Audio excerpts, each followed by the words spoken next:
Menolak lupa, Yasona Lawli ungkit hinaan Rocky Gerung 2020 lalu, bikin masyarakat nias marah. Menteri Hukum dan HAM Republik Indonesia Yasona Lawli mengungkit hinaan Rocky Gerung pada tahun 2020 lalu. Hinaan tersebut disebutkan Yasona Lawli dilontarkan oleh Rocky Gerung di platform Twitter pada tanggal 30 Januari 2020. Hinaan yang dilontarkan oleh Rocky seolah menyamakan salah satu marga dengan hewan. Dalam akun Instagram resminya, Yasona Lawli mengaitkan hal tersebut dengan hinaan Rocky kepada Presiden Joko Widodo beberapa waktu lalu. Beberapa teman mengirimkan kembali potongan video saya pada acara International Lawyer Club Bang Karni 3 tahun lalu ketika saya membahas pasal-pasal kontroversi di RUU KUHP. Potongan video ini dikirimkan sehubungan dengan penghinaan yang dilakukan oleh Rocky Gerung kepada Presiden Joko Widodo beberapa waktu lalu, tulisnya pada akun Instagramnya. Bahkan dalam tulisan itu, Yasona Lawli mengungkit dosa Rocky Gerung yang dituding telah menghina marga tertentu dalam tulisan tersebut. Hal itu tentu memancing emosi dari masyarakat tersebut, terlebih Yasona Lawli. LBH Himpunan Masyarakat Nias dan beberapa kelompok masyarakat Nias di daerah seperti di Medan, Riau sudah mengadu ke polisi, tapi saya tidak mengerti mengapa tidak ditindaklanjuti, tulis Yasona lagi.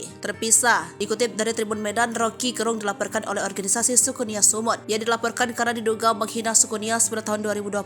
Kasus ini masih dalam penyelidikan polisi. HIMNI bahkan sudah mendatangi Polda Metro Jaya untuk meminta perkembangan kasus tersebut. Direktur LBH HIMNI Wiradharma Hareva mengungkapkan laporan terhadap Rocky Gerung ini sebelumnya telah diajukan karena dugaan penghinaan terhadap marga Lawli pada tahun 2020. Kunjungan kami ke Polda ini bertujuan untuk mengklarifikasi laporan polisi telah kami ajukan sebelumnya terkait penghinaan terhadap salah satu suku atau marga, khususnya marga Lawli, ujar Wiradharma Hareva Jumat 4 Agustus 2023. Ia pun menduga Rocky Gerung pakai akun Twitter RG Fans Club 2019 guna melakukan penghinaan menyamakan marga Lawli dengan hewan. Lebih lanjut, ia mengungkap laporan yang mereka ajukan sejak tahun 2020 akan diteruskan penyidik. Dalam waktu dekat ini, terangnya Wiradharma menyidik akan memanggil saksi-saksi melakukan klarifikasi lebih lanjut.